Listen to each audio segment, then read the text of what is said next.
எல்லோருக்கும் வணக்கம். Aadhira's kitchen YouTube சேனலுக்கு உங்களை அன்போடு வரவேற்கின்றேன். நல்லதை நினைப்போம், நல்லதே நடக்கும்னு சொல்லி இந்த பதிவை நான் ஆரம்பிக்கிறேன்.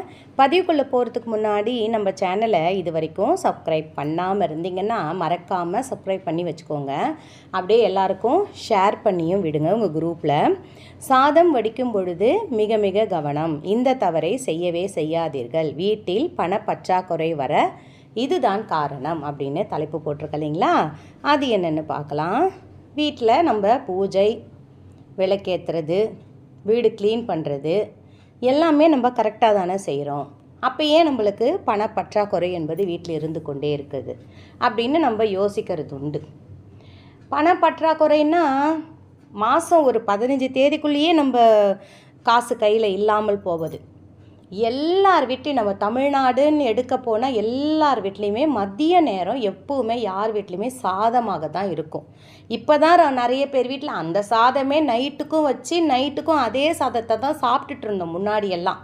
ஆனால் இப்போ இருக்கிற பிள்ளைங்க நைட்டுக்கு சாதத்தை எடுக்கிறதே கிடையாது, சாதம் சாப்பிட்றதே கிடையாது. நைட்டுக்கு தோசை தான்றாங்க. சப்பாத்தி அது வயசானவங்க ஒரு பக்கம், ஆனால் தோசை அந்த ரோஸ்ட்டு அப்படின்றத தான் இப்போ சாப்பிட்றாங்க. அதனால் நான் ஒன்றும் தவறுன்னு சொல்ல மாட்டேன். அந்த தோசை ஊற்றுறதே கூட ஒரு 2 ட்ராப் நெய்யை விட்டு அந்த தோசையை நீங்கள் ஊற்றி பாருங்களேன், வீட்டில் செல்வ வளம் பெருகிறத கண்கூடாக நம்ம பார்க்கலாம். இப்போ சமையல் செய்யும் பொழுதே நம்ம வீட்டில் ஐஸ்வர்யம் பெருகணும், நல்ல ஒரு பணவரவு இருக்கணும், நம்ம வீட்டில் பணத்துக்கு பஞ்சம் இருக்கக்கூடாது, அப்படி தான் நம்ம வீட்டு பெண்கள் நினைப்போம். கணவருக்கு அதுக்கேற்ற சேலரி வரணும், நம்ம குடும்பம் யார்கிட்டையுமே கையேந்தக்கூடாதுன்னு நம்ம நினைப்போம்.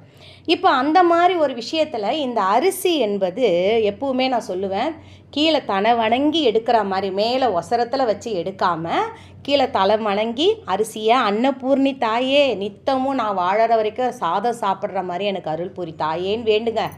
அது ஒன்று போதும், நம்மளுக்கு நோய் நொடி இருக்காது, வீட்டில் பணம் பற்றாக்குறை இருக்காது. அன்னபூர்ணி ஆனவள் நம்ம வீட்டில் எந்த நேரமும் சாதம் வடியல் என்பது எந்த நேரமும் நம்ம வீட்டில் இருந்துச்சுனாலே நம்மளுக்கு ஐஸ்வர்யம் பெருக ஆரம்பிக்கும். இப்போ நீங்கள் சமைக்கிறீங்க, அசைவத்தை விட்டுருவோம், சைவம் சமைக்கிறீங்க. சமைக்கும் பொழுதே ஒரு மந்திரம், அன்னபூர்ணி தாயே போற்றி, ஓம் ஸ்ரீ மகாலட்சுமியே போற்றி, ஓம் நம சிவாயா, ஓம் நம சிவாயா, ஓம் நாராயணாயா அப்படின்லாம் நம்ம சொல்லிக்கினே நீங்கள் சமைச்சிங்கன்னு வச்சுக்கோங்களேன், இந்த சாப்பாடை எடுத்துகிட்டு போய் நீங்கள் பூஜை அறையில் வைக்கணுன்ற அவசியமே இருக்காது. அந்த சாப்பாடை செய்யும் பொழுதே தெய்வத்துக்கு ஏர்வை கொண்டுடும். அதனால் நீங்கள் இந்த மாதிரி நான் சொல்கிற மாதிரி இந்த ஏதாவது ஞாபகம், இப்போ நான் இந்த வீடியோ சொல்லும் போதே சரி பிள்ளைங்களுக்கு தோணும், ஆமாம் இல்லை நம்ம இந்த மாதிரி சொல்லிக்கிட்டே செய்யலாம்ல, நல்லது தான் அம்மா சொல்கிறது. ஏன்னா கண்டதையும் மண்டையில் போட்டு யோசிக்காமல், நடந்ததை கவலையை நாளைக்கு என்ன நடக்க போகுதுன்னு யோசிக்காமல் இந்த மந்திரத்துங்களை திரும்பி திரும்பி நீங்கள் சொல்லிக்கிட்டே இருங்களேன். ஓம் நம சிவாய, ஓம் ஆஞ்சநேயா போற்றி, உங்களுக்கு யாரை உங்களுக்கு பிடிக்கும், ஸ்ரீ ராமஜெயம் சொல்லுங்கள், எது உங்களுக்கு வருதோ அதை சொல்லுங்கள். அவங்கவுங்க முறைப்படி அவங்கவுங்க எந்தெந்த சாமியை நீங்கள் தலை வணங்கி நீங்கள் வேண்டுறீங்களோ அந்த அன்னபூர்ணி தாயே போற்றின்னு சொல்லுங்கள். அந்த தெய்வத்துக்கு நம்ம கொண்டு போய் சாமி அறையில் வச்சு தினந்தோறும் நம்ம நைவேத்தியம் பண்ணணுன்ற அவசியமே இருக்காது. நம்ம செய்யும் பொழுதே அந்த தெய்வத்துக்கு ஏர்வை கொண்டுடும்.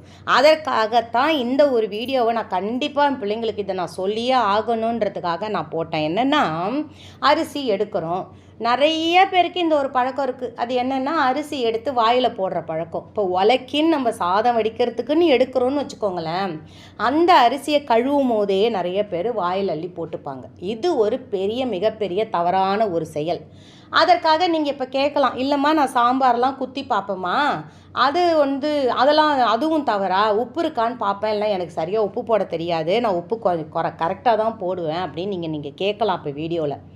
அது தவறு கிடையாது. ஆனால் எப்போ நம்ம அன்னபூர்ணிக்குன்னு அரிசி எடுத்து சாதம்னு நம்ம வடிக்கிறோமோ அந்த சாதத்தை எச்சில் படுத்தக்கூடாது. வாயில் போட்டால் அது என்ன ஆகும்னா நம்ம வீட்டுக்கு வறட்சி ஏற்பட்டுரும்.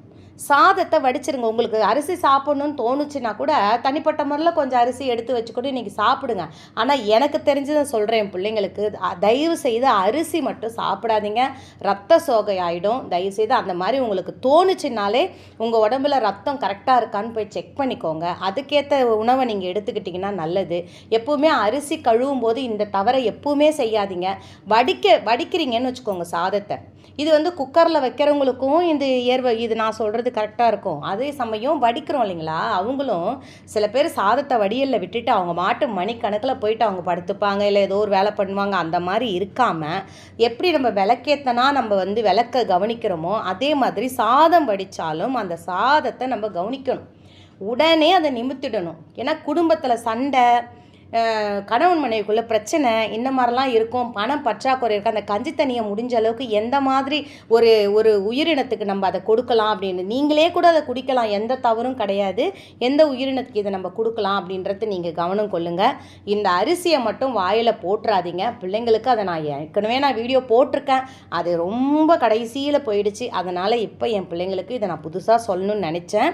இதை நீங்கள் கவனமாக இதை நீங்கள் பண்ணாலே, அதான் சொன்னேன் இல்லைங்க, சாம்பார்லாம் நம்ம குத்தி பார்க்கலாம். நம்ம பூஜைக்குன்னு செய்யும் பொழுது குத்தி பார்க்கக்கூடாது. மற்ற நேரத்தில் நீங்கள் தனியாக ஒரு கரண்டி எடுத்து நம்ம கையில் குத்தி பார்க்கலாம், அது தவறு கிடையாது. ஆனால் உலக்கின்னு அரிசி எடுக்கும் பொழுது எக்காரணம் கொண்டு எந்த நாளில் கூட, தினந்தோறும் தான் நான் அதை சொல்கிறேன், உலக்கின்னு எடுக்கும்போது அதை வாயில் போடாதீங்க.